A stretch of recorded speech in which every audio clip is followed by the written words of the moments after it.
Hey guys, welcome to this channel. Superstar জিতের আপনার film কেউ বলে বিপ্লবী কেউ বলে ডাকাত, যার ট্রেলার অলরেডি রিলিজ করে গেছে ইউটিউবে। আর এই ট্রেলারটা দেখে আমি সম্পূর্ণ ছিটকে গেছি, কারণ এটি স্বাধীনতা সংগ্রামী বিপ্লবী অনন্তলাল সিং এর বায়োপিক, যেটা ক্যারেক্টারটা প্লে করেছে সুপারস্টার জিৎ।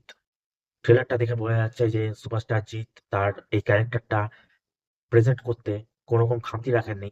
তিনি তার সর্বস্ব দিয়ে ক্যারেক্টারটাকে প্রেজেন্ট করেছে। একজন বিপ্লবী, একজন রিয়েল লাইফ হিরো, তার ক্যারেক্টার প্লে করা আর একটা মাস সিনেমার হিরো হিসাবে প্লে করা দুটো সম্পূর্ণ আলাদা। কিন্তু সুপারস্টার জিৎ দুটোই করে দেখিয়েছে। আমরা সুপারস্টার জিতের আওয়ারা, 100% লাভ, এই ধরনের মুভিগুলো দেখেছি। তার সাথে আজকে কেউ বলে বিপ্লবীর মতো একটি রেভলিউশনারি হিরো জীবনী নিয়ে গল্প তৈরি, সেই সিনেমায় অভিনয় করা সুপারস্টার জিতকে আমরা দেখেছি। সো কেউ বলে বিপ্লবী কেউ বলে ডাকাতের ট্রেলারটা দেখে আমি আশাবাদী যে এই সিনেমাটা বক্স অফিসে কিছু একটা করে দেখাবে। আর সুপারস্টার জিৎ তার কেরিয়ারে একটা খরা অবস্থায় চলছিল কয়েক বছর ধরে। তাই আশা করি সুপারস্টার জিৎ এই সিনেমার মাধ্যমে আবার কামব্যাক করবে। এবং ট্রেলারটার প্রসঙ্গে যদি আমি আসি, তাহলে আমি বলতে পারি যে ট্রেলারে যেটুকু সময় স্ক্রিন প্রেজেন্স ছিল সুপারস্টার জিতের, সেই বইটা স্ক্রিন টাইমিং এ সুপারস্টার জিৎ একেবারে সবাইকে হিলিয়ে দিয়েছে, যাকে বলে। মানে অনবদ্য অভিনয়, অনবদ্য প্রেজেন্টেশন, অনবদ্য থ্রো আউট ডায়লগ, যা দেখে দর্শক একটা ভাইব পাচ্ছে যে এটা একটা রিয়েল লাইফ হিরো জীবনী নিয়ে তৈরি একটি গল্প।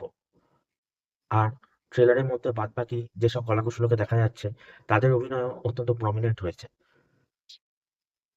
আর ট্রেলারটা যখন শেষ করছে, তখন মেকার্সরা একটি কোশ্চেন রেখেছে দর্শকের কাছে, যে অনন্তলাল সিংহ আসলে বিপ্লবী না ডাকাত, আপনাদের কি মনে হচ্ছে?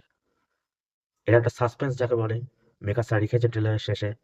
যেই সাসপেন্সটা উন্মোচিত হবে 14ই আগস্ট 2026, যেদিনকে এই সিনেমাটা বড় পর্দায় রিলিজ করবে। তাই সকলে দেখতে আসুন, এবং যদি উত্তর পেতে হয় তো অবশ্যই হল ভরিয়ে দেখতে আসুন। কেউ বলে বিপ্লবী কেউ বলে ডাকাত, 14ই আগস্ট 2026। এই সিনেমায় সুপারস্টার জিৎ প্লে করছে রিয়েল লাইফ হিরো, স্বাধীনতা সংগ্রামী বিপ্লবী অনন্তলাল সিং এর জীবনী। আর এখনকার প্রজন্মের দর্শকের কথা মাথায় রেখে সব ধরনের এলিমেন্ট এই সিনেমার মধ্যে রেখেছে মেকার্সরা, যা ট্রেলারটা দেখে স্পষ্ট আমরা বুঝতে পারছি। তাই দেরি না করে এখনই বুক মাই শোতে এই সিনেমার টিকিট কেটে নিন, এবং 14ই আগস্ট দেখা হচ্ছে আপনাদের কাছের প্রেক্ষাগৃহে সুপারস্টার জিতের সাথে সকলে। So thank you. ট্রেলারটা ভীষণ ভালো হয়েছে। আউট অফ 10 আমি দেবো 8.5।